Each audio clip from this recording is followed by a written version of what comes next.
up the mysteries, the old earth keeps exploring the unknown. Keeping the wonder alive, he's bringing the flame to the legendary show. Paranormal among us, where the proof is paramount. Oh, we're talking about the ghosts and the good podcast times. Investigating whispers from ancient haunted climes. From big footprints to a shadow in the hall. Amazing guests already answering the call. 'Cause with Paranormal Paul, a new mystery.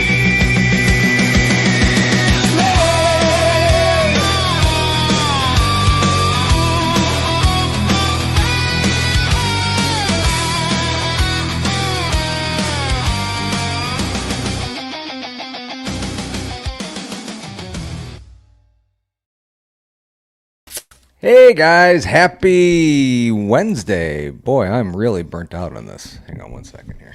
Let me fix this a little bit here. Whoop. And that's a little bit better. Hope everybody's having a great week so far. I saw you last night. So, hey, I got the day right twice, 2 days in a row. I'm a big boy now. So, again, hope everybody's having a great time. We have a great show for you tonight. We have Geraldine Orozco coming on. She hasn't come in yet. She just texted me that she's running a little bit late, so we will stall and vamp until she gets here. One thing I do want to mention, that this coming weekend, if you are in the area of Townsend, Tennessee, head on over to the Smoky Mountain Bigfoot Festival birthday party, Saturday, May 2nd. Great lineup of guests, great lineup of performances and events. It's going to be a fun time, you know. Natalie put together a cool video for this. I want to play this real quick. Hang on one second. Let me find it. Here we go.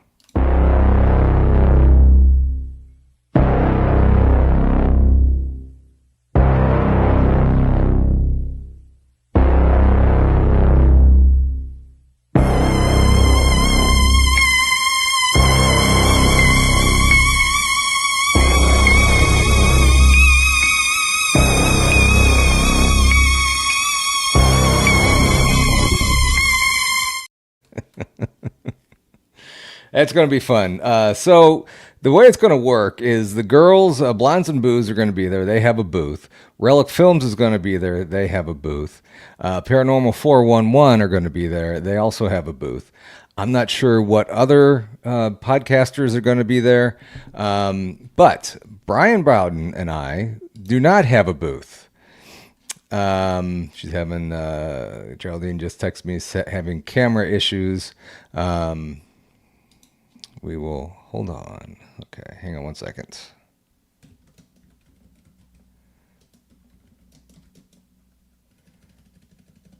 Okay.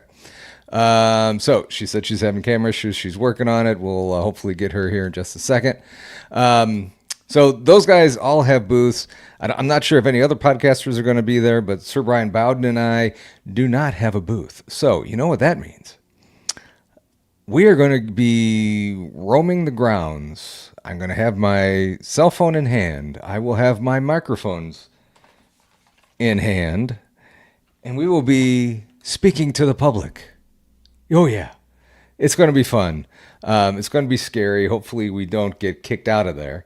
And I will not have my underwear on the outside of my clothes. No, I'm not going to do that this time. I don't want to embarrass myself any more than I already have. No, Bryce, I do not. Anyway, let's say a quick hi to everybody while we're waiting here. Pam's back. Pam is so funny. She is such a dedicated person. I appreciate that. Yesterday she texted me, "Hey, I can't make it to the show. My daughter wants to have a mother-daughter day. do you mind? And I jokingly said, no, you can't. I need a request off at least a week in advance. No, so family always comes first, but I appreciate Pam being so wonderful and so loyal. Thank you very much, Mickey, for the $2 way to start the show. Thank you so much. Let's see here. We have Roger Blair's in the house. Hey, Roger, Freaky Geek is here.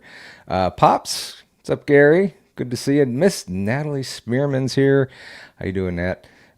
Freaky Bryce Edwards is here. There she is. Welcome, Bryce. Thanks for coming in. Let's see here. Who else we have? I see Sam's Pretty Paranormal's here. Yes, I am going live. I will be going live in Townsend, so make sure you have your notifications turned on, and you will see that. Make sure you have notifications turned on for everybody, but Brian and I will be going live quite a bit. I might be on Paranormal 411. Make sure you have that. Gary Carpenter is here. Hey, GC. Mickey, Pops, Jilly, love your weird. Thanks for coming in. Who else? Got Bryce, GC, Jilly. Kitty Cattywhack was in here earlier. Thank you all for coming in. And I saw another super chat, or I'm sorry, super squirrel. Thank you very much, Jilly. I get to roam the ground. So, it's going to be kind of neat. I get to see all kinds of different things. Last time I was just stuck at the booth. I enjoyed it. I was not stuck at the booth, but I was at the booth. But this time I'm going to go get to see some speakers. I'm going to walk around. There's going to be midget wrestling. I'm going to bring them to Krista. Whoops. Thank you very much, Gary, for gifting 5 members. Appreciate that. Congratulations to all the gifted. Ash's Antics is here. Awesome job. So Daryl Stanley's here. Thanks, guys, for being here. Oregon Bigfoot Phase. Jason Finch is here. Hey, everybody. So anyway, we are going to bring Geraldine up. I've been really looking forward to this for a while. So we're going to bring Geraldine up. Hi, Geraldine. I'm muted. Hi, how are you? I'm good. How are you? Nice to meet you. I'm great. Nice to meet you as well. Thank you for coming. Thank you for spending your Wednesday, I guess, early evening. You out on the West Coast? Yes, West Coast. Your early evening out there. Thank you for spending your early evening with us. Yeah, thank you so much for having me. I've been prepping for this more so than any other show, I think.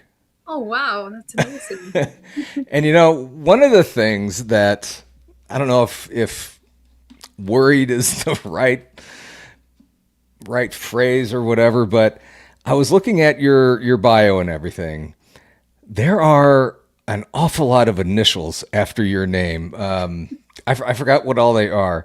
But, real quick, can you kind of explain all of those initials? I can put them on here for you. Well, yeah. Well, them all. Yes. Well, my primary practice is as an epigenetic psychotherapist. Mm-hmm. And so that's my practice. But I've had a lot of different accreditations and different energy mastery modalities like pranic healing, like Qigong, just things that I was very, very curious about after I became very, very intuitive after a certain experience. And it kind of changed my life. And so I had to dive into understanding the mechanics of it. And so I went back to school for several times to kind of learn about them. But yeah, so I'm also a clinical hypnotherapist because after my hypnotherapy in 2017, it just changed my life so powerfully. And I had to understand, how does that happen? How does somebody have access to information that they didn't even read or see before in such a accurate way and in such strange ways? So I had to really research our subconscious, get to know what that is and how do we access it.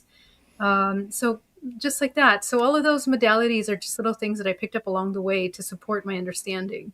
Quite impressive resume bio, whatever you want to call it. Very impressive, the work you've done.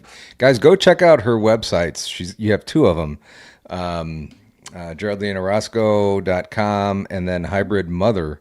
.com, and they're all very well put together, and they're both very interesting. A lot of interesting information and services that you provide. I think I'm very interested in both of them, but I kind of like to talk a little bit more tonight about the hybrid mother. You had an experience, an encounter, but before we get into that, has this been something that's been kind of growing in you your entire life to do all this work with people? Oh, well, here's the thing. I've had experiences since I was a little girl. I mean, 5 years old, I had my first very conscious experience. But, the concept of interdimensionality was completely new to me. And the definitions of what you're interacting with is something new, right? So for me, it was like maybe an angel is like the closest thing I would get to the naming what I was interacting with, or some kind of spirit or being or some light, or maybe even ghosts. I was very psychic, so I had all of those. I was had the ability to interact with those things at a very early age throughout my childhood.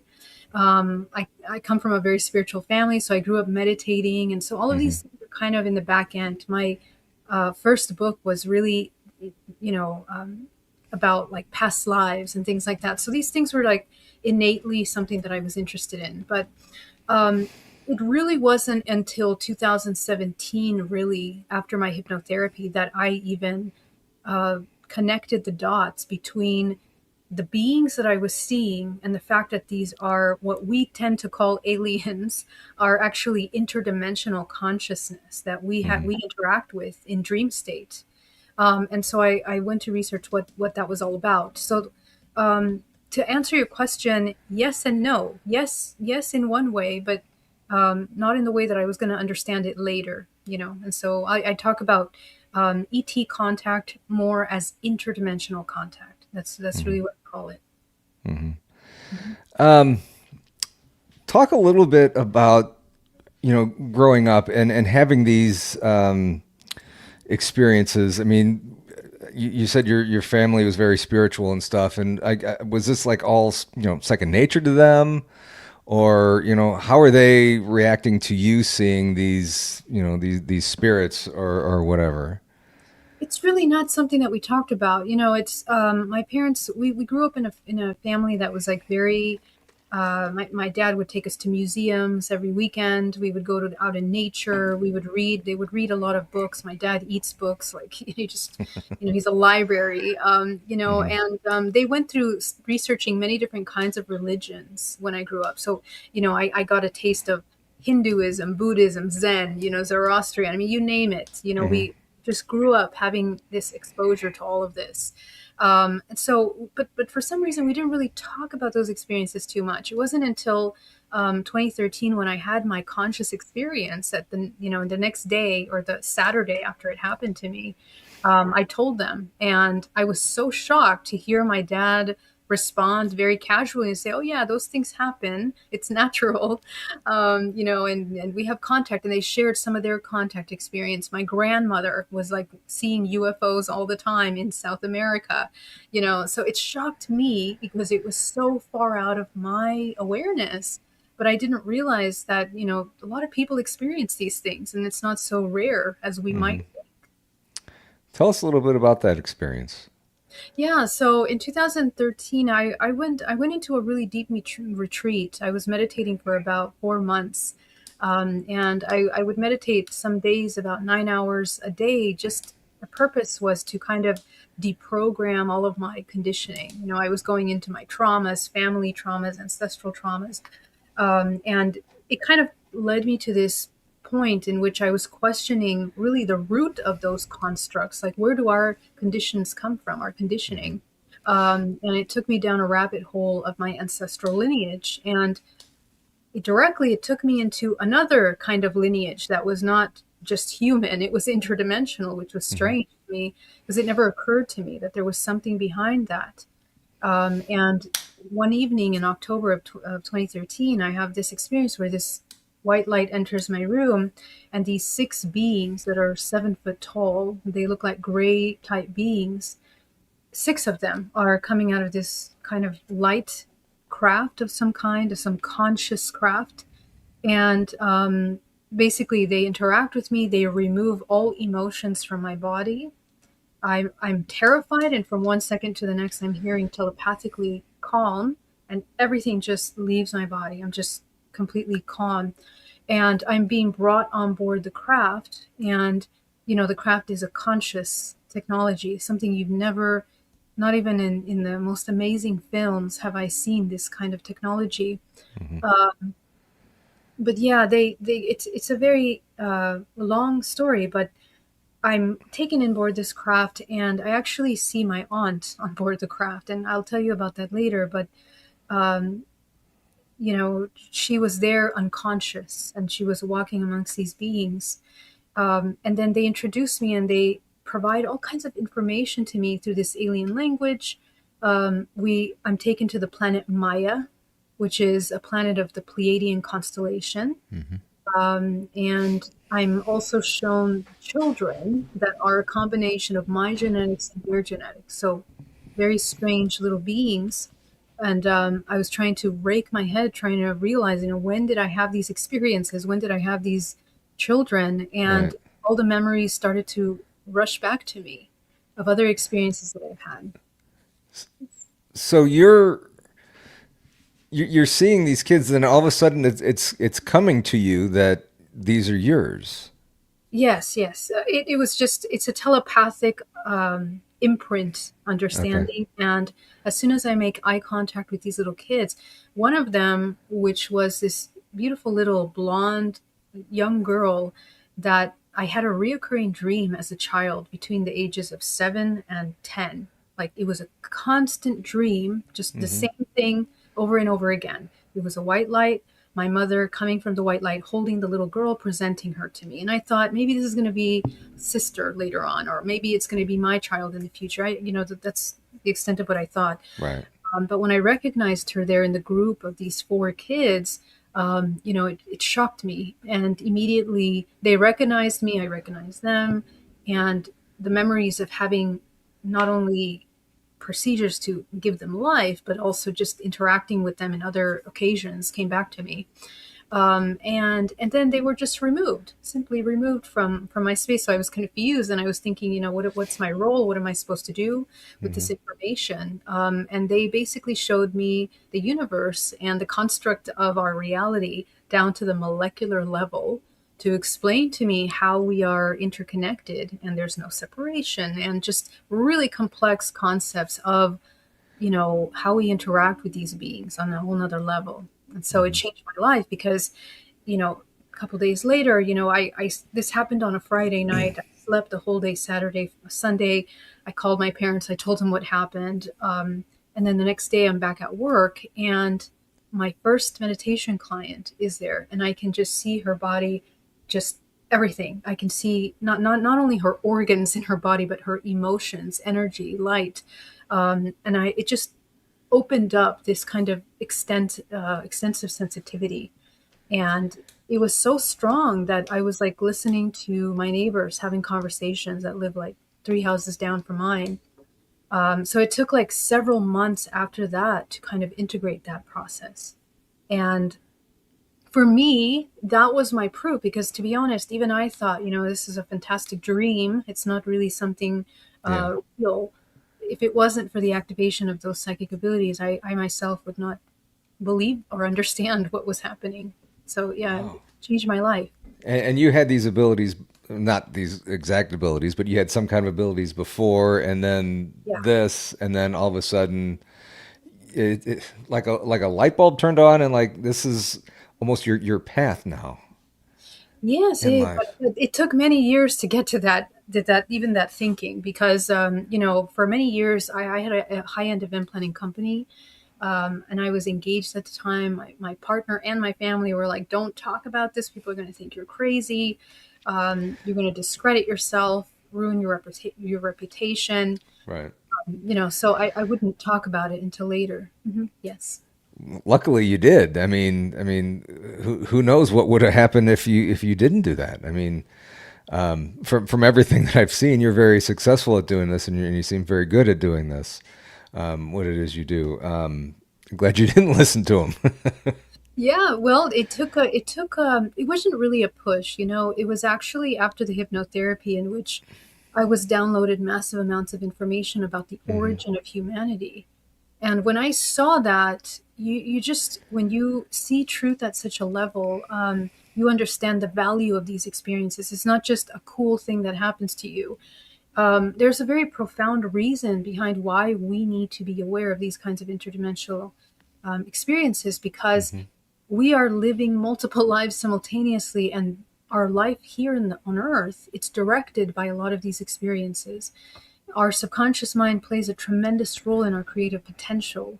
And so everything from the wars that we're experiencing in the world to, Hmm. you know, our own dangers and traumas, can we can adjust by understanding these things deeper. So, you know, the value of understanding them is profound, and it's something that all ancient civilizations focused on. They focused on training dream dream consciousness, lucidity in dream walking, and then Hmm. in preparation for death, you know, which Hmm. is something that we need to learn again. Hmm. Kind of explain a little bit for those who might not know hypnotherapy. Mhm. Yeah, so hypnotherapy, basically we are putting you in a hypnagogic state. We are taking you down to the subconscious mind. And in reality, majority of us are in a constant state of hypnotherapy. We are Hmm. unconscious, and we're kind of just operating on autopilot, you know. Imagine the times Yeah. that you were at the red light and you're just kind of zoned out. That's basically you're in hypnosis right there. You know, you're very conscious, you're somewhat aware of your surroundings, but your mind is actually in a different place. And in that state, it's a hypnagogic state, which is highly suggestible, okay, which is dangerous for most people, because then they don't realize the impact that music or films or things that are unconsciously around them, things that are being said, you know, they might be picking up and absorbing that information, and then later don't realize why they're depressed or feeling sad or happy. You know, there's a lot Hmm. of things that stimulate and influence us subconsciously.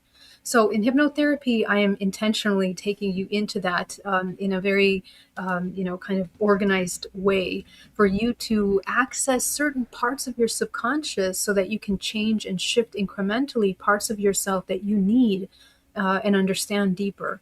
Hmm. So, you know, we can work from everything with smoking cessation, to healing your body, to lessening pain, all the way to seeing your past lives. And my focus is really connecting you with your higher self, with a much deeper intuitive aspect of yourself that is connected to the divine, all Hmm. knowing, you know. And people just experience the most incredible downloads of information, not just pertaining to their life, but just deeper Hmm. understandings of our world, Hmm. and non-physical realm. That is pretty. It's a powerful shift for you, you know. And I mean, there's an entire biological, biochemical response that happens as a result of these major openings, right? Similar to when you are taking, certain kind of drugs to try to stimulate that connection. You know, you can Hmm. do it naturally and organically through some of these modalities. So I'm a big fan of that kind of, you know, connection. Yeah. Mhm. Yeah, yeah. I many times I found myself driving and wonder how did I get here? Well, just kind of. Right. Yeah. Luckily, no, I didn't hurt anybody, didn't get hit or anything. But you just like you said on autopilot, and you're just okay. How did I get there, and how did that break down like that?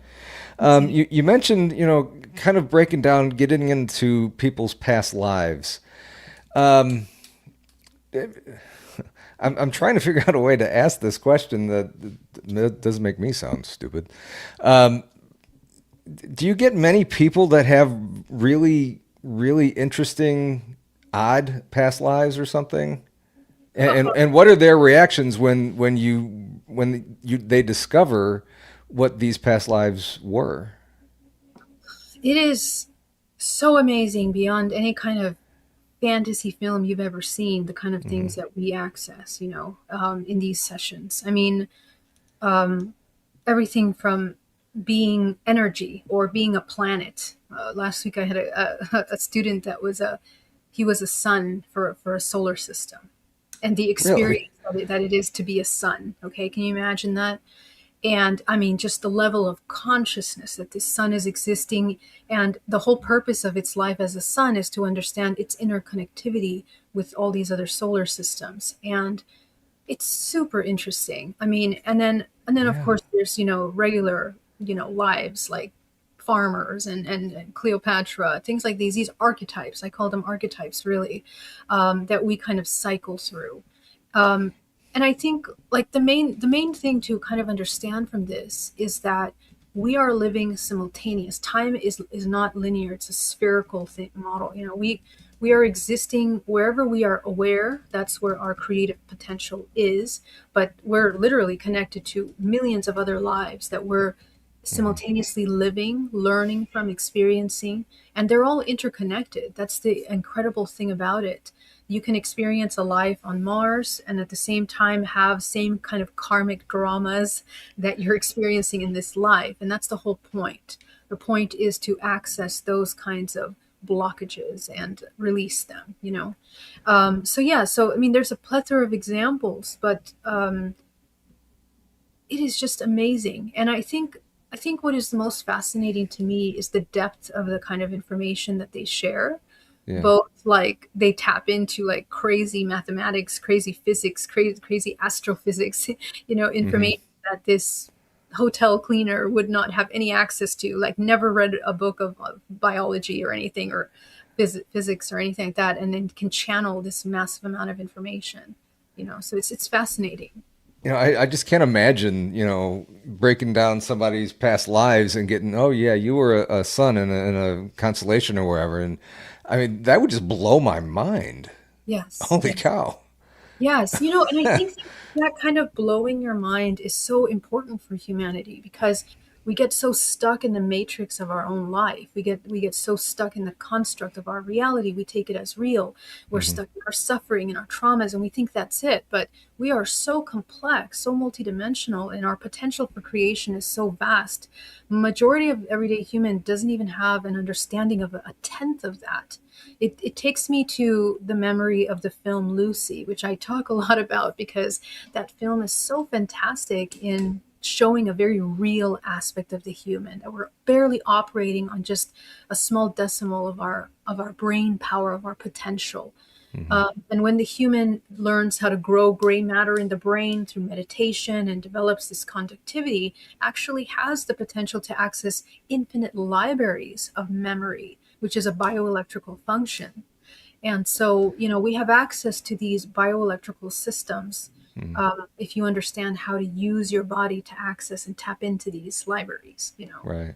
Yes, it's fascinating. What do you say to, and somebody just mentioned this in chat, that what do you say to somebody who's interested in, what their past lives have been and their path through this universe or whatever it is that we're going through, and they're hesitant to find that information out. What do you say to them to try and get them to, I don't know, maybe discover their past? Yeah, the thing about hypnotherapy, as in any healing modality, Hmm. it's completely in your hands, right? It's you go as far and as deep as you are willing to go. Now, we are quite conditioned to be afraid of the unknown, right? So anything that's in the unknown sometimes can be very scary because we don't know how to control. We lack an understanding of how we function, so we don't know how to protect ourselves energetically. We believe that, right? So it's completely up to you, and basically your organism has an intelligence that far transcends any kind of Hmm. subconscious belief. So you are protected. Your brain will protect you. Just like when you go through severe trauma, it blocks certain memories to Hmm. preserve you from that trauma, the shock and the disassociation that can occur from that trauma. Hmm. It's the same thing in hypnotherapy. And so there's many ways to look at something. There is never a person that reaches something, even if it's something terribly traumatic, that they can't handle.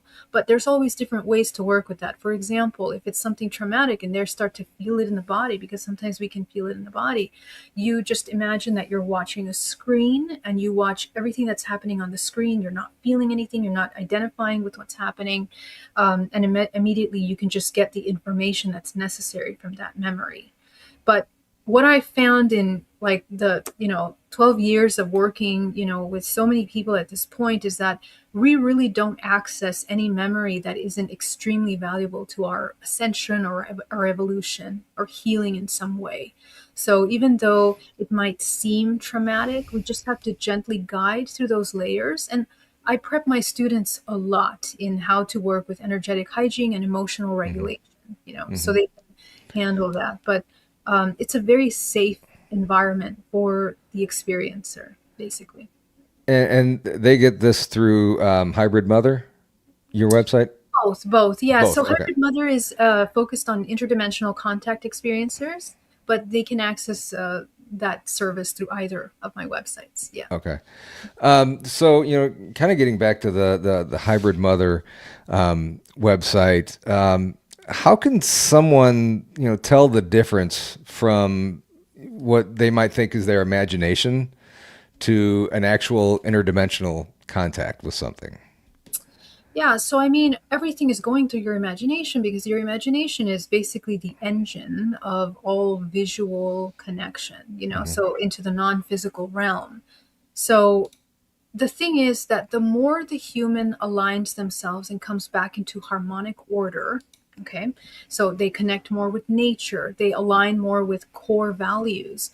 The imagination is more of a tool rather than an escape. Hmm. And so when we watch a lot of TV, when we listen to music, films all the time, we absorb so many things that are not from us. And so that can jumble a lot of the things that we're seeing, and they can basically influence our emotions, and we have no control of how we're perceiving things. So that's Hmm. why it's super important to kind of clear yourself from those influences, social media, all of that, because right now social media, it's biochemically designed to get you hooked on that, and we're addicted biochemically to that stimulation, Yeah. so it's hard to break that. But we must, because on the other side of that is incredible harnessing of our creative potential.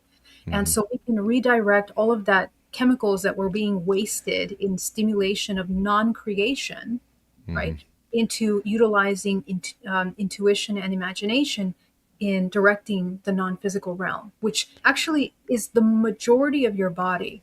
Hmm. You are mostly a non-physical being. You're mostly energy. You're life force. Just like your DNA is writing 2% of this organism, your brain is only operating a very small percentage that we're not interconnecting. So Hmm. meditation is kind of the key to start to work with those And, visions and imagination. and it seems that the more you're on one of these things, the less and less you use your brain. Yes. You said it on a different podcast that we're stuck in this situation where we're focusing more on our phones and tablets and whatever, and not, I guess, like you said, using our imagination and creativity and stuff. And where would this world be if we would use more of that? Right. And I think that we're actually headed in that direction because right now I hope so.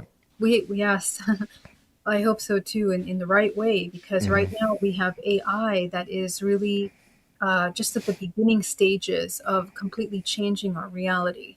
And so a lot of jobs are actually going to be replaced with robotics and AIs, and we're Hmm. just at the beginning of that. So what's going to happen is a lot of people are going to be displaced from those kinds of jobs, and they're going to find themselves not knowing what to do. And this is exactly where we're going to start to change the purpose of the human race. The human race was once survivors that are basically, 9 to 5 jobs and surviving in that way. Hmm. What does it look like when you actually connect with yourself and harness your creative potential and apply that towards something that is productive, not just for yourself, but for the collective? Our perception has to change. Instead of a self serving system or a Hmm. system in which we're enslaved in some way, to a co-creator, which is someone that is responsible for their creations, is very conscious of the cause and effect of their actions. Because right now we're so disconnected from reality and from what we're what like the cause and effect of our actions. we don't really realize the effect that it has, even the kind of clothes that we wear, the people that Mm-hmm. make them, the, Mm-hmm. the, what does it take for someone to deliver food to you? Or, there's Mm-hmm. so many things that we're so unaware, we're kind of numbed from Mm-hmm. feeling the reality of life. So it's important for us to synthesize ourselves again to those things, to those realities. And it seems it's like a generational thing too. I mean, our generation, I have no idea how old you are, but my generation, we worked for our stuff that we got, and we always kind of took responsibility for our actions and stuff. Whereas generation now is, what how can you give this to me as easy as possible or something like that?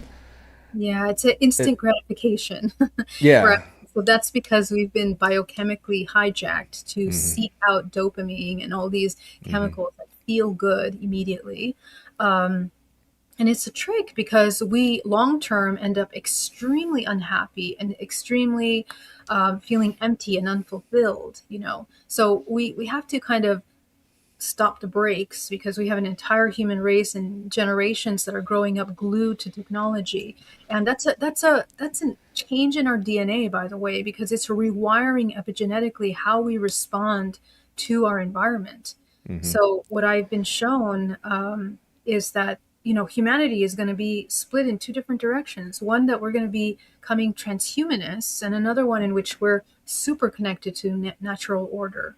And the timeline in which we're connected to natural order is when the earth is thriving. We find solutions for energy, free energy, things that are bringing harmonic order within our societies, where we're collaborating to create a civilization that is not harming of the earth and of ourselves. So Hmm. it's a different way of existing, a different way Hmm. of. I don't know why, but as you were talking there, I just kept getting the image that things seem a whole lot more at peace when we don't have all this electronic stuff going on. When the power's out, I know what to do. I can sit and read or whatever, have a flashlight or a candle going. I can sit and read and everything. But my son, he's so hooked on his phone and his computer, and a lot of his people his age are that way, and Yes. they just seem completely lost. And scary to me. But you know, anyway. Yeah. Yeah, we got to do our best, I think, to help guide because it's tough. We have to understand how socially engineered we are. It's an engineering of societal pressure. Hmm. Kids at school that are like, "Hey, did you do this? Did you watch this? Did you see this?" And then of course they feel like they're out of their group if they're not, saying yes to those things. Right. So I think we have to help educate our kids as best as we can with other ways to fill that. So meditation for children is really important right now as well because the more they grow gray matter in the brain, the less they will feel the need to have that dopamine hit through the technology. Hmm. And then they're also going to learn how to regulate their emotions, right? So, Hmm. so as they go through hormonal changes, we have a lot of emotional shifts and they're confused. They're confused about what's right and wrong Hmm. uh, in reality. So, yeah, Hmm. it's a lot, I understand. You also mentioned something in a past podcast. I can't remember what one it was on. It was recent that you did, Mhm. talking about how as people get older, it's harder for them to. I don't want to say change, maybe find a new job or accept things, or man, I can't remember exactly how it went, but do you help people that way as well, to where as they get older to maybe kind of shift their focus in life to something that would be more gratifying to them? Yeah, there's a couple ways that I work with that. First of all, in order to find your purpose, a lot of people come to me saying, I don't know what my purpose is. I need to find it. And this is after like, years of university degrees and careers. And then they find themselves in this crisis where they feel lost, disconnected from the career that they never even wanted, right? So Hmm. there's a lot of healing that has to go into that change, that transformation. And one of my primary areas of my practice is epigenetic psychotherapy, which is essentially looking at these deep programming and the roots, the underlayers of that programming.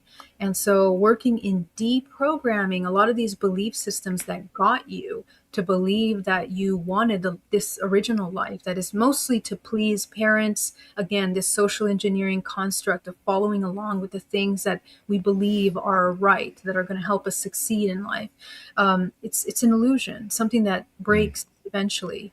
And so we kind of have to rebuild ourselves. And we're going to go through many of these kinds of rebuilding processes because our body is actually it's a multidimensional system of intelligence that is self-organized in very specific ways. Number one, we have feminine masculine energies in us. Okay, and so feminine masculine represents the father and mother. So however your relationship was with father and mother will depend on how you manage receiving of information and giving and creation of things. So everything from your purpose, your life, things that you pursue, and many little intricate things that are behind that.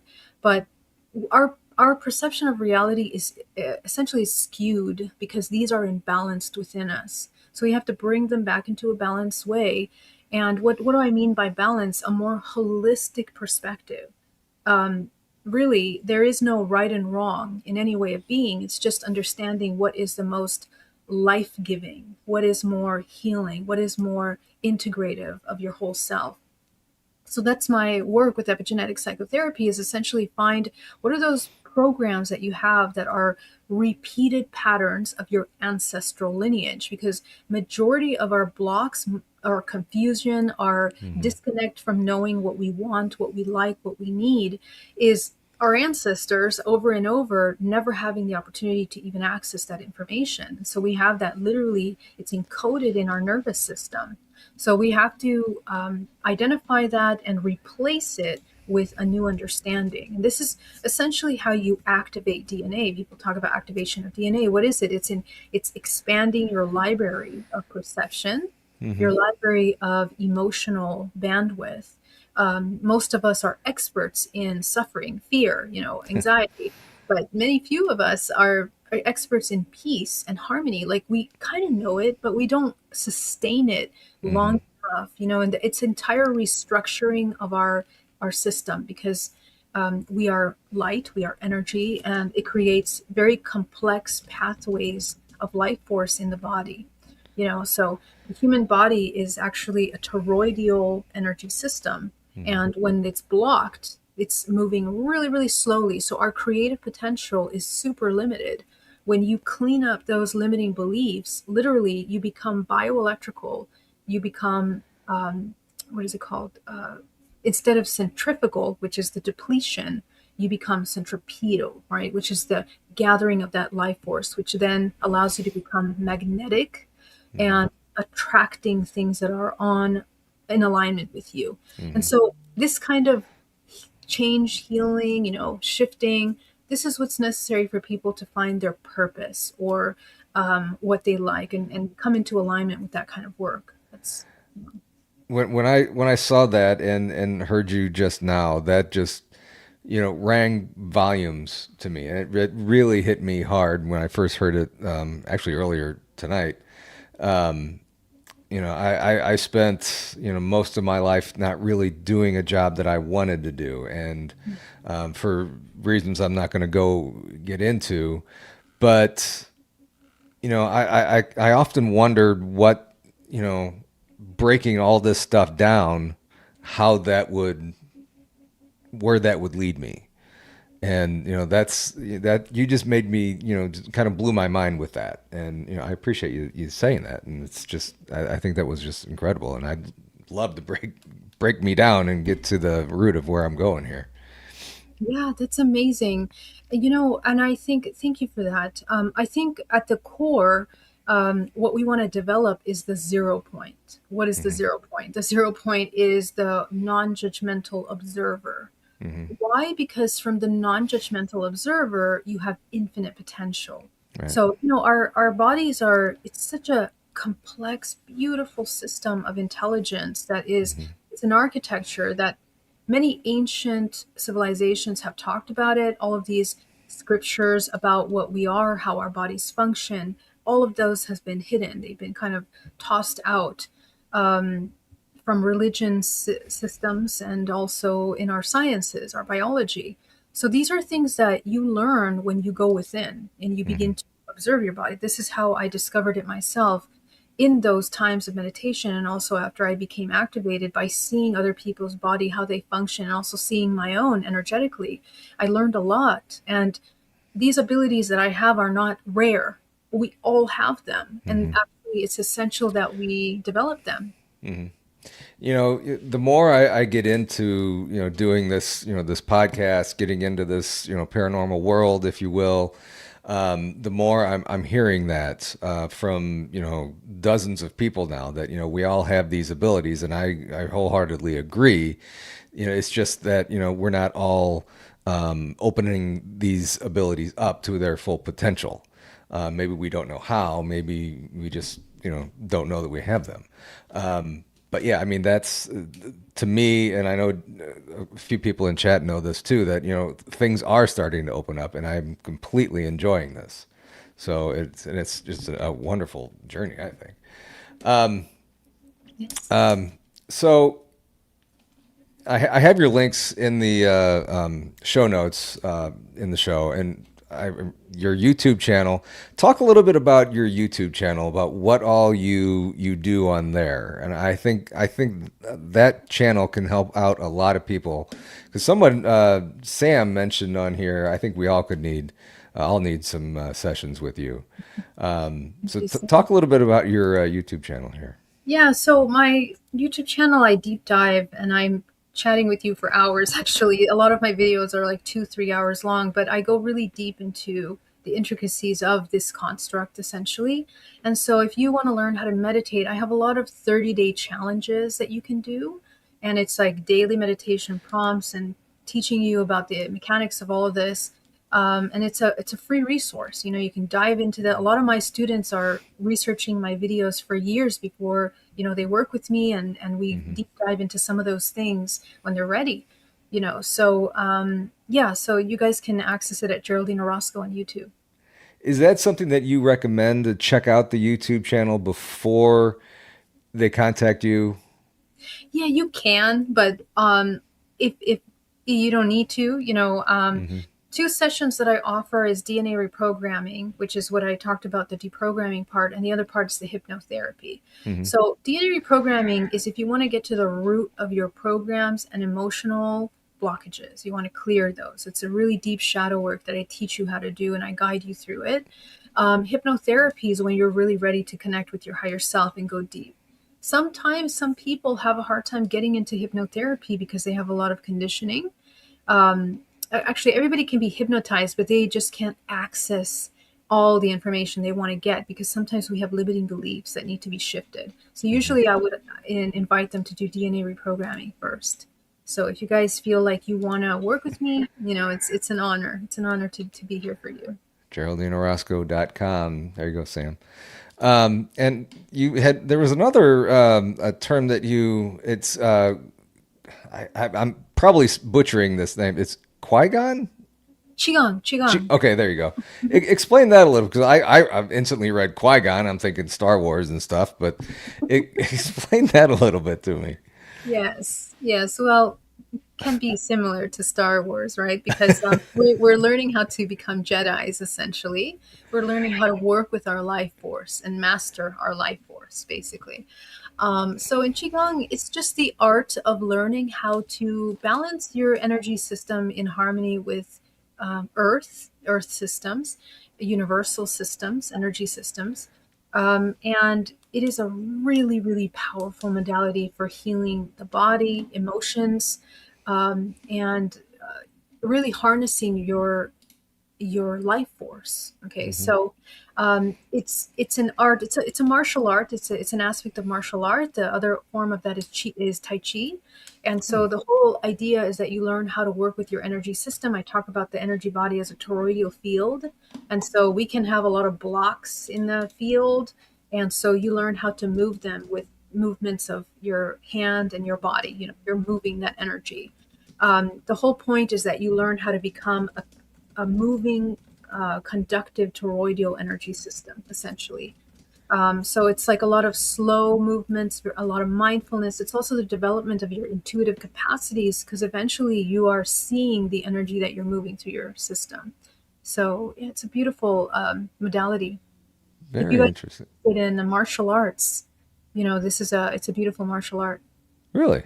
Yes, yes, it's absolutely one of the foundations. Actually, there's this really cool documentary called Chi, and it's about the comparison of Tai Chi and Qigong masters with like all the top martial artists of the world, like different kind of martial arts, and it's just incredible how they redirect energy Hmm. to protect themselves from these massive guys, massive Interesting.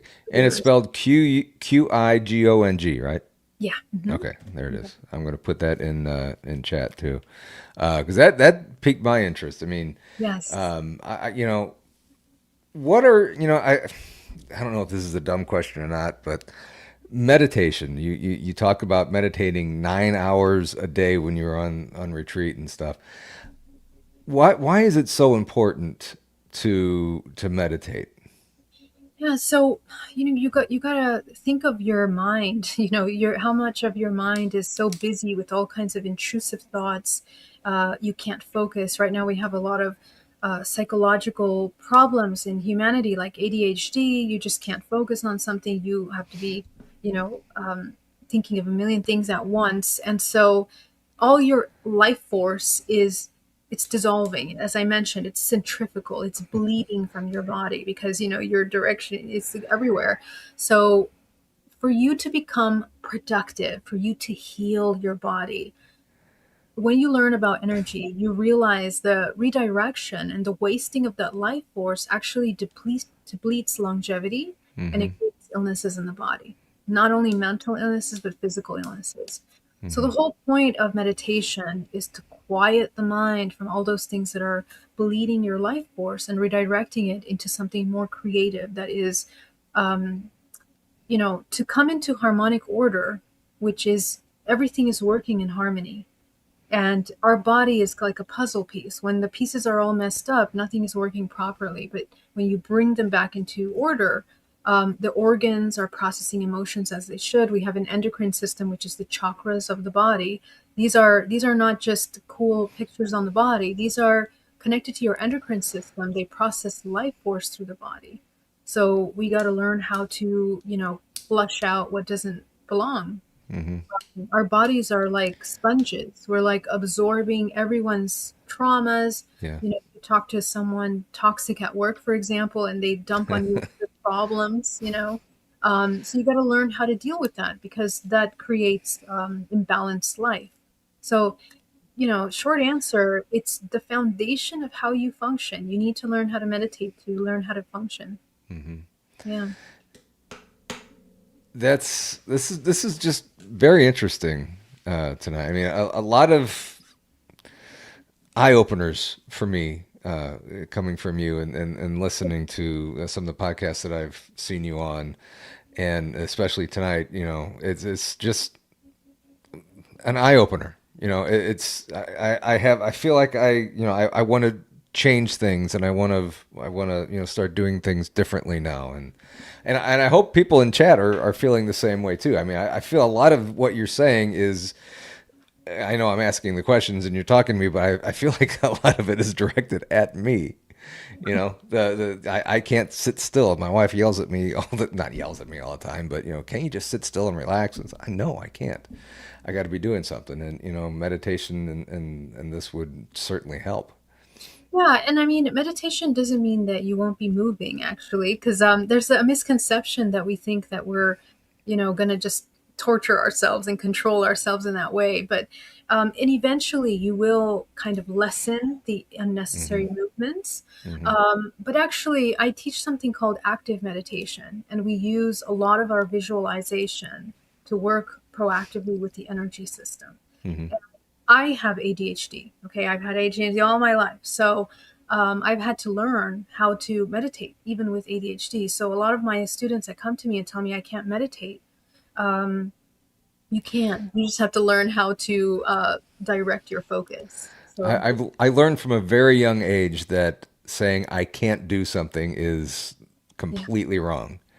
it's You true. can do it. You just need to, figure it out and train yourself to do this. Absolutely. Yeah. Yes. Yeah. So, kind of getting back to the hybrid mother. I keep trying to go back to that and we keep going Yes. away. Sure. You work with people on their experiences, correct? Yes. Let's see, I wrote it down here. Why do some people with these experiences lead to PTSD or emotional distress? Why is that? So the ET phenomena is a pretty extensive thing, okay, because there's many different kinds of experiences.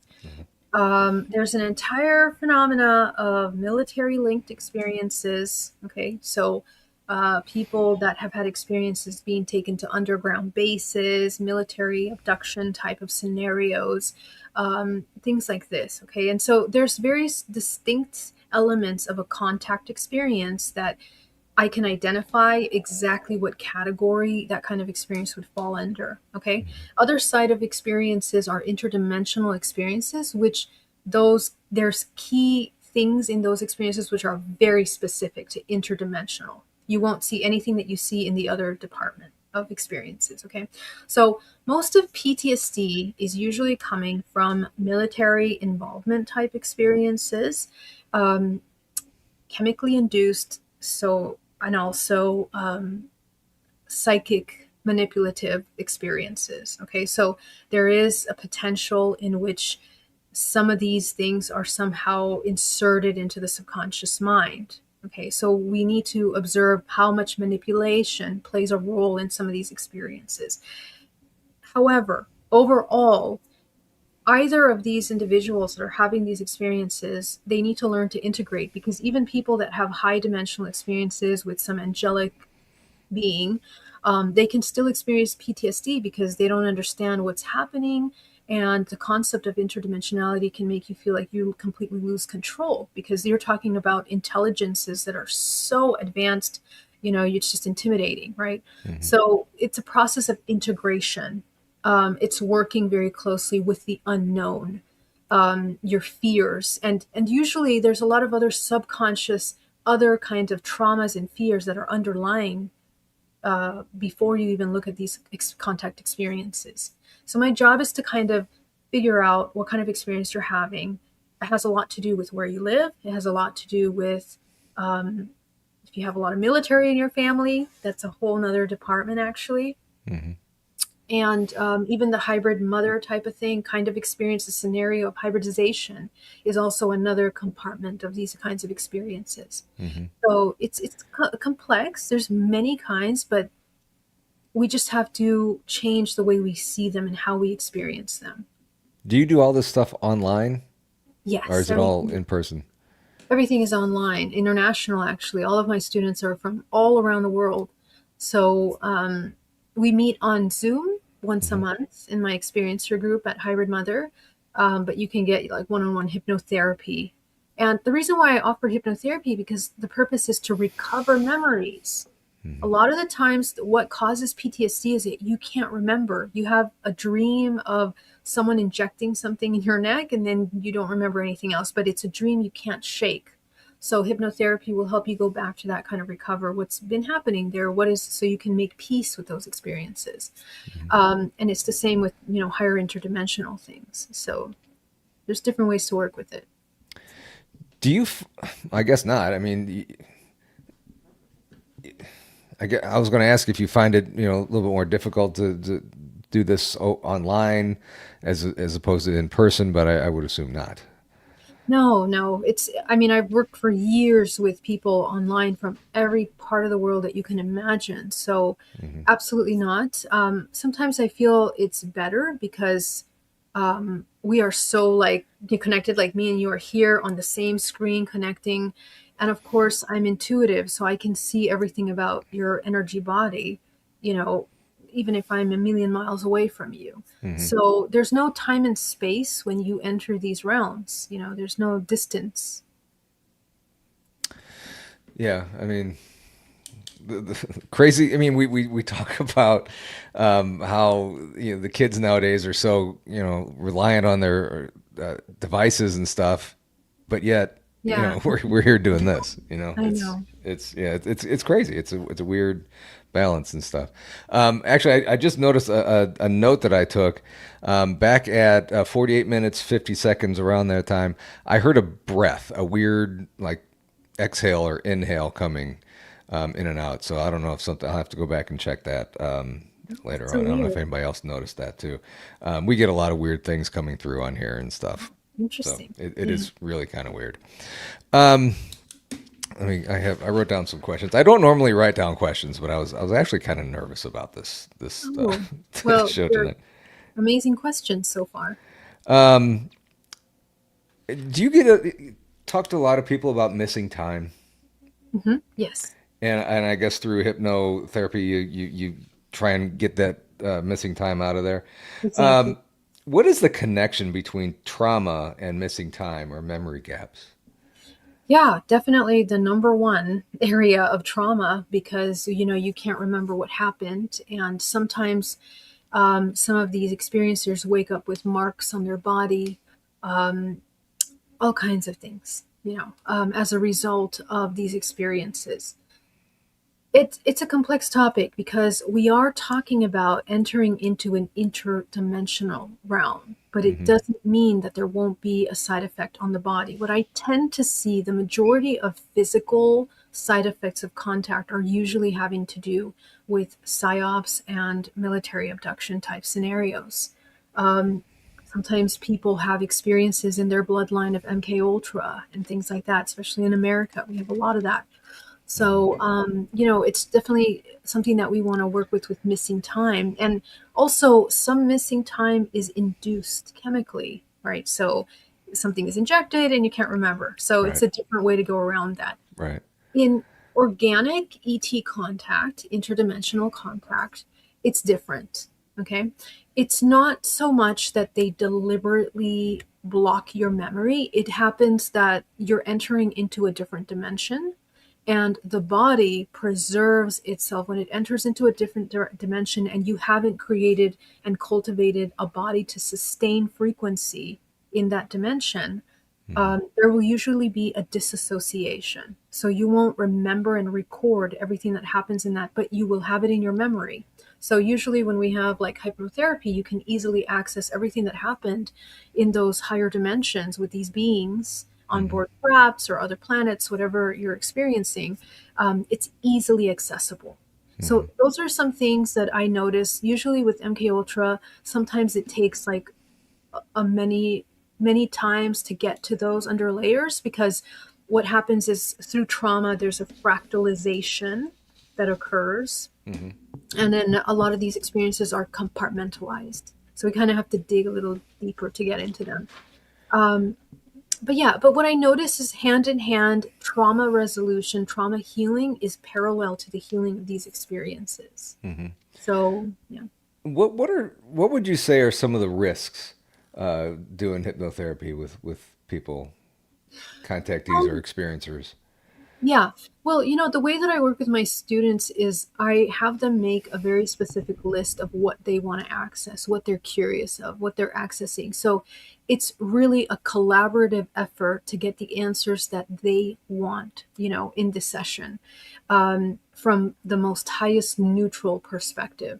And so risks, not there's no risks really that are negative because I create a really powerful healing container for them. Hmm. And, you know, I'll tell you in my personal experience, what happened to me is that I had a crisis after my first hypnotherapy because I thought that I was so ashamed and embarrassed. I just thought I just made up all these words like Anunnaki and, Nephilim. And I thought I just made that up. And it took some time for me to integrate that because I felt so much shame. I was like, where the hell did you come up with those things?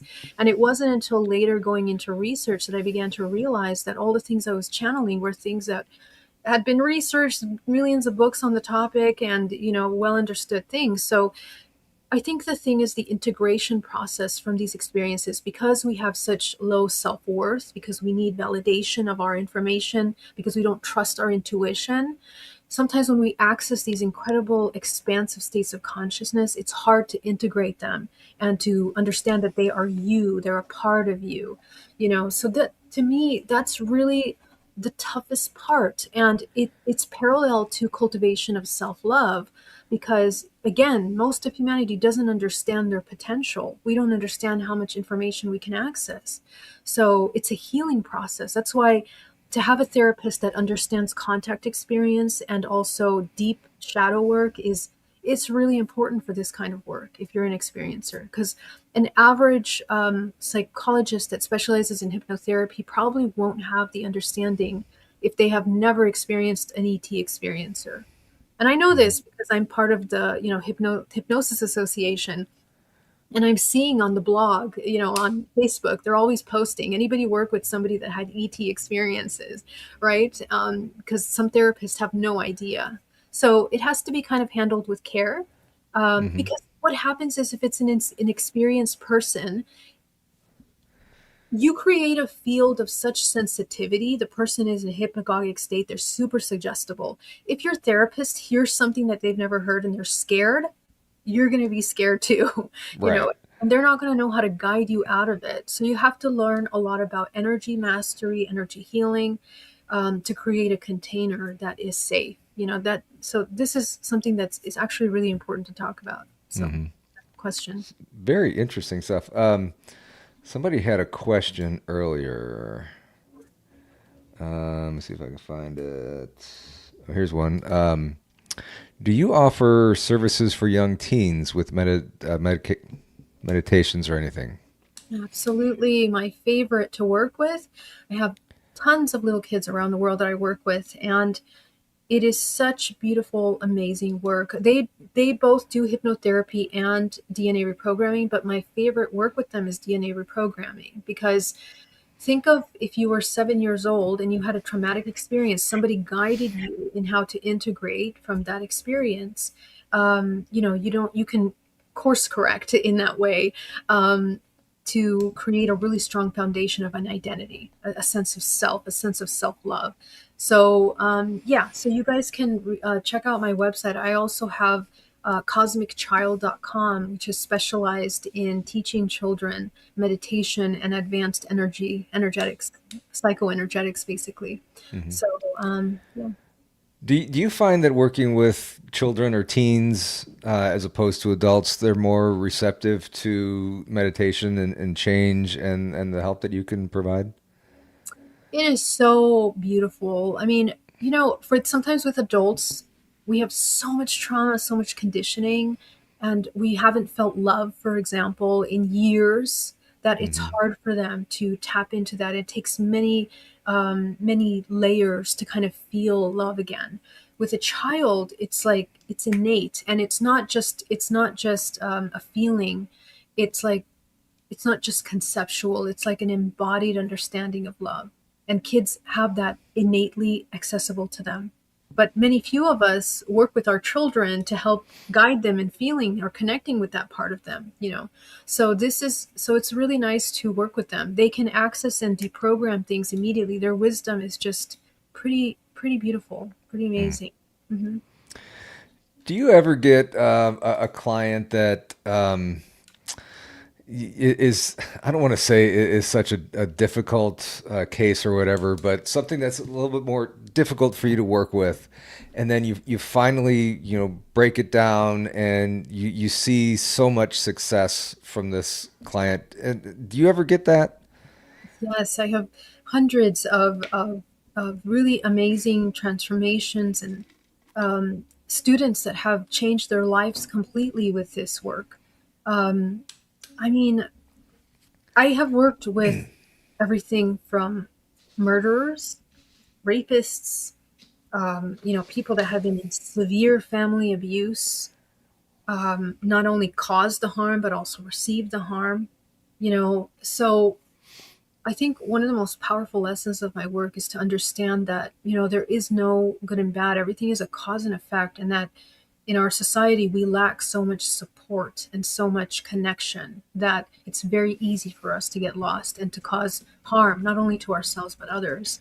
So I think that, having guidance to bring ourselves back to that reconnection, it's just a matter of re-educating our mind. And people have taken themselves out of the slumps into, balanced life, partnerships that are actually like co-creative and healing, and careers change their careers overnight, many things. And most incredible, I mean, the healing that has come from them, not only physically, but also, for example, mothers that were not able to have children that have children after they go through this healing process. So, I mean, it's not like a general magic pill. Every person is different, and every person has to access what their own block is. Again, I'm not doing much. I'm just guiding. This is their work, right? So it's not the path of enlightenment, or you can say spirituality. It's the pursuit of truth and the pursuit of love. If you're in these paths for any other reason, you're not going to get very far. So you got to be willing to go down the hard work. And especially for the criminal aspect of it, they have to want to change. Yeah, They have to absolutely. want to, the right path eventually. And, outside of that, if they don't do that, then, they're never going to. Yeah, and it's really interesting because the thing is that we are conditioned to feel that we need to be suffering or that we need to be in pain.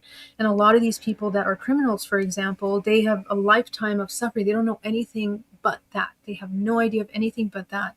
And so to help them feel and understand something different is like it's a recreation of the construct of reality for them. For us too, because we have seeds of those behaviors in all of us, we have those seeds of those.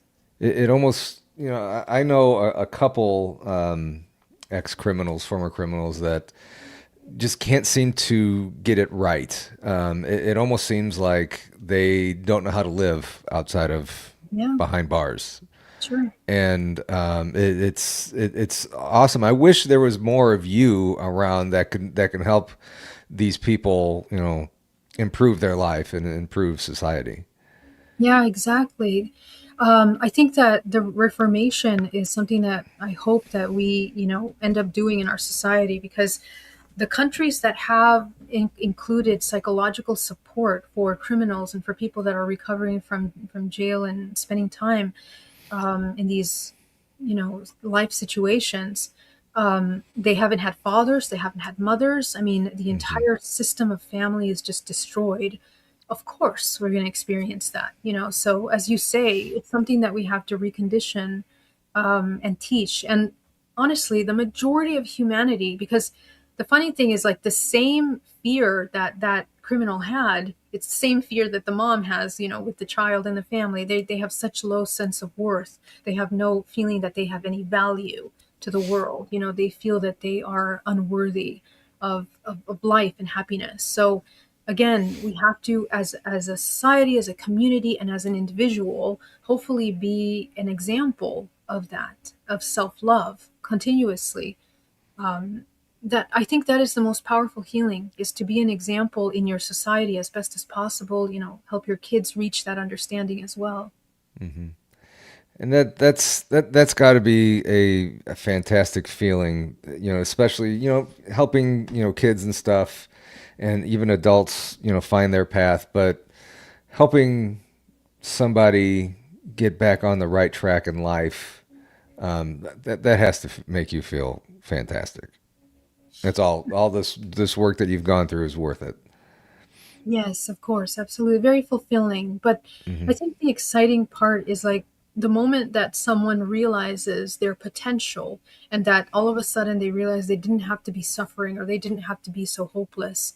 That is the most beautiful transformation. And, anybody can access that just by simply coming into the present moment, coming in connection with themselves. It's this work, even though I go very deep into the details of it, it's actually very simple. There's simple ways to access the presence, the present moment, you know. But yeah. How long do sessions with you last? And somebody that would come to you for hypnotherapy or whatever, I mean, is it multiple sessions? Is it a series? Is it, one and see how we do? And then, how does that work with you? DNA reprogramming, it's an hour and a half session to 2 hours. I usually advise my students to take at least 3 to 4 weeks to integrate, because the session with me, it's going to be deep. We're going to go down to many memories that you may have not wanted to access before, memories that you have a hard time accessing, emotions that you've maybe never allowed yourself to feel before. So there's an integration process that needs to take place, and we need to, adjust to that new understanding. But the change is immediate, because you can't go back to unseeing truth in your life. As they say, that saying, truth will set you free. That is so powerful and so real, because when you see the truth of your own suffering and other people and the role that they play in your suffering, it changes. You can no longer play the victim anymore. You can no longer, treat yourself in that way after you've seen it very clearly. So the change is immediate, but what actually makes the work long lasting is that you implement the change, and that takes practice, because some of us, as I mentioned, we're biochemically addicted to suffering. We're addicted to being victims. We're addicted to feeling sorry for ourselves. We're addicted to feeling helpless. And of course, because it's fun to go distract ourselves with a phone or a film or sex or food, whatever it is, we just avoid feeling. And so we have an entire epidemic of an entire human race that is desensitized from their own emotions and truth. So what we're repairing is the relationship with feeling. And that takes some time, because it has to be a repetitive pattern. If you're not repeating, allowing yourself to feel and also feel safe in feeling, you're not going to change. So DNA reprogramming is really about getting into the under layers, epigenetically creating an environment for change inside out. So usually I will say you can do as many sessions as you want, but you also need to do the work, Yeah. after that, to support the change. It's not just a one and done thing, but the work is powerful. With the hypnotherapy, it's really, really powerful, because you're spending 3.5 hours with me. Okay. 3.5 hours. We're going into the subconscious, getting all this information. So usually they will take a lot longer to integrate that process. I mean, 4 months, 5 months, I have some students that come every month to get hypnotherapies. But, I suggest time in between, because it's not an entertainment, even though it's really fun, it's amazing to do it. Right.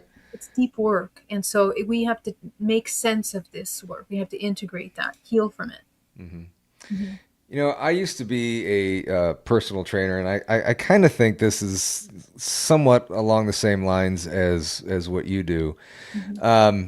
Someone once told me that, when you have a client that you're working out, they get to their goal of whatever, they could very easily stop and just, go about their merry way. But if you have them coming back and continuing to go on some kind of journey with you, that's just very rewarding. And I was lucky enough to have a few clients like that. Is that kind of the same thing with what you do here? Yes, I have a lot of clients that I've been with for 10 years, and they're still, 10.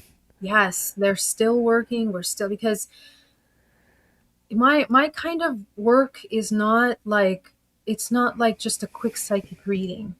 We're really taking a look at like the under layers of who you are. It's a restructuring of your life, and it's a way of life. It's to live a conscious life is continuous work of understanding love in a very deep way. Love is not an emotion, it's a way of being. And that sounds like such a cliche right now, but to really understand that means that you're constantly choosing what is right, what is good, not just for Yeah. me, but for the whole planet. And if you can imagine making changes like that, we would be in a much better place if more people were thinking like that. So yes, it's a long-term relationship sometimes, but it's your free will. It's up to you. I'm here for you when you want, but Right. Yeah, exactly. I would never pressure anybody, either, before or after they met their goal, to continue working with me, but it's always their choice to come back another day. I'll be more than happy to put them through the ringer more Exactly. often. Yeah, do the same. Yeah. Yeah. I know a lot of people when they leave me, they're like, I don't want to ever come back to you. Sure, but sure. Yes, yes. but this has just been fascinating talking to you and learning about this stuff. Uh, all your websites, your two websites, your YouTube channel, um, many ways to get in touch with you. Is there any other way to get in touch with you outside of your websites and your YouTube channel? I mean, I have social media. I don't spend a lot of time on social media, but That's a good thing. yeah, I post a lot, instructional videos, and Hmm. so mostly through my website. Please do get in touch with me through my website, and my YouTube if you want to message me on there, but mostly website. Yeah, best place. I know, I'm going to be checking out your website for one to, kind of see, meditating, help with that and stuff. And I just think that's going to be so much help. And Amazing. Wow, yeah, look to that. In case you want to do a hypnotherapy or something, we could see what's going on there. I'm a little worried about that. Okay, valid, valid. But, Understood. yeah, I might give it a go. I might give Yeah, it a go. cool. And I know that there's a couple people in chat that I saw that are very interested in that. So I got another question here for you that I missed. Do you know about the dream astral traveling that is similar to the 20 and back program? Yes. Yes, I have many students that have experienced that as and it's actually it seems more common in a sense because a lot of us are living alternate lives. We live alternate lives actually. And so when you become aware of that, you can recover memory. And so there are some of my students that are SSP type, those kinds of experiences, super soldier kind of experiences, where they're experiencing a life on Mars or the moon or other planets where they have like programs and experiences that they're having. But the whole point of that is to recover memory and understand what you're doing, why you're doing that. That's the primary goal. And so, yeah, let me see what else was part of that question, so I can make sure Oh, I can. I lost it. I That's unstarted. okay. That's okay. It was, Astral projection. Yeah, yeah. yeah, yeah. Astral projection. Yeah. So astral projection, is something that we do every night in dream state. So there's two ways to access that. One of it is conscious, lucid, and another one is unconscious, right? When you're unconscious, you only remember little snippets or you just remember the beginning or the end of the experience. Hmm. I'm training people to astral project and to become lucid. It's super important to become lucid because most people, especially most average person that doesn't know about energetic hygiene, they have lots of holes in their space, in their energetic body, their aura, as they call it, but their energetic body. They're leaking all their energy and they can also take on things that they don't need, parasites of all kinds into their body, psychic parasites and attachments. And so, people can even experience psychosis if they don't know how to balance this properly. So, energetic hygiene is essential to astral projection. And the training of lucidity actually works best when you're training in the waking state. So, what I train my students is to become lucid in waking state. I have an acronym called GPAC, called grounding, protecting, aligning, and co creating. And essentially, GPAC is working with your very complex energy system to protect and to direct what you're creating. Everything that we create is in the crown chakra. And so, if you know how to clean up the mess that's there, that's usually all that static that you're receiving from electromagnetic fields, TVs, all the stuff that you're messing up your energetic system, you're going to become more lucid, more clear about what you're interacting with. And that's essential, absolutely essential. So, yeah, I trained that. I actually have those courses on my website. I have a lot of really interesting courses that you guys can check out. I have remote viewing workshops every month, telepathy training every month. Tomorrow, I have a remote viewing workshop that you guys can join. and we literally train together in groups, Really? Oh yeah, it's like it's something that we have to learn how to do. And it's really fun. It's so much fun. We have like, 15, 20, 30 sometimes people that join the group, and we're doing double blind remote viewing to train the intuitive connection. So That you hmm That's interesting. I had Brian Bowden. He's in chat tonight. A good friend, Yes. and I had him on last week, 2 weeks ago, I think. And we've done this twice. That we've done little remote viewing exercises Amazing. on the show, and that's interesting that you do that as well. Yes. That's cool.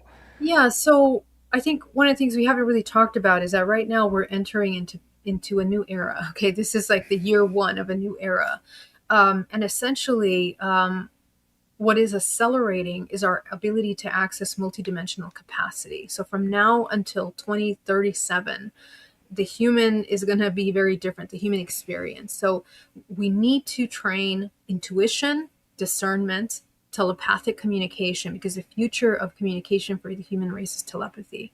Okay, Hmm. we are moving into that civilization. And we need to learn how to remote view, because that's a basic tool, not only for healing and meditation. We use it in hypnotherapy, we use it in DNA reprogramming. You're using remote viewing on many aspects of your psychic capacities and development. So it's essential for us to train that. So I think since early last year, I've made a commitment to have these workshops, because we need to be proactively training. So if you can play with flashcards with your kid, what color am I holding up? Just really fun games that help train the intuition. It's absolutely essential. Hmm. That's exactly what we were doing. Oh yeah, that's That's amazing. yeah. And Good. I mean, we weren't getting it exactly right. I mean, I forgot what some of the pictures were, but I mean, we were getting some aspects of it. I mean, I know one was, I think, a street in downtown New York, Uh-huh. and a couple people got, red lights, moving cars or something like Yeah, that, something yeah, similar to that. I yes. mean, we were pretty close for not being some of us not being trained on that. So that's pretty interesting. Absolutely. The beauty is that everyone can do it. You should see the Hmm. recordings of my remote viewing classes. I mean, it's unbelievable. And I'm working with people around the world. I have people Right. from Egypt, Romania. We're all sitting there looking at different parts of the world, and all these people are getting it on the first try. So That's it's cool. incredible. That's Yeah, incredible. cool. When you think about it, I mean, even before doing this, I never really thought that, I thought it was just like special people had Yeah, these intuitions or whatever, and now, realizing that everybody has them. It's just getting right. into them and learning how to use them. It's fascinating. It's Yeah, it's fascinating. it's I love it. amazing. Yeah, Hmm. I love it. So guys, go out, check out her YouTube channel. I've been posting it, or Pam and everybody's been posting it in chat. I've had it up on the screen. It's in the show notes. YouTube.com, Geraldine Orozco. And then the website's geraldineorozco.com and hybridmother.com. Go check her out. Bunch of just an amazing things that you're doing. And I appreciate you coming on here tonight. I do have to ask you one question. Has Yes. there been anybody walking around you tonight, near you, Energetically? physically? Physically, I have a hallway outside my house. Maybe Okay, maybe sense that. because What? I think around, it was about 10, 15 minutes ago, I heard something like movement or something. I don't know if that was on your end. I got nothing in the room that I'm in right now, No, just me. So I haven't heard anything moving here, but maybe one of my neighbors, but I'm not sure if you can hear that. probably not. I don't know. Yeah, But yeah, and I've heard breaths, and I've heard a couple other weird sounds that I'll have to go back and check. wow. So yeah, Visit lots of friends, huh? yeah. I don't know. I don't know what it was. We have things around us all the time, Oh So, yeah, yeah. yeah, yeah. And actually, the one time somebody saw that little blonde gal over here move. So I don't know. I Oh, haven't noticed that, but yeah. interesting. Geraldine, thank you so much for coming on tonight. It's been a blast.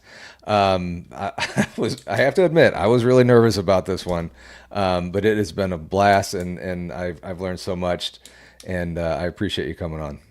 Thanks so much for having me, Paul. It was an honor to be here with you. Thank Awesome. you. Thank you so much. And guys, thank you very much for coming in tonight. Want to make a quick shout out to Mickey for the $2 for no blue undies tonight. And then I love your Jilly. Thank you very much for the $2. And then Gary, thank you much for the memberships. And thank you all for watching tonight, for spending your Wednesday evening here with us. Like I said before, keep your notifications turned on. We will see you this weekend down in Townsend. I'll be live doing God knows what. Midget wrestling. There's bands and stuff, so it's going to be a fun weekend. So just keep everything, notifications turned on. Until then, Geraldine, once again, thank you so much for being on tonight. Everybody have a great night, and we will see you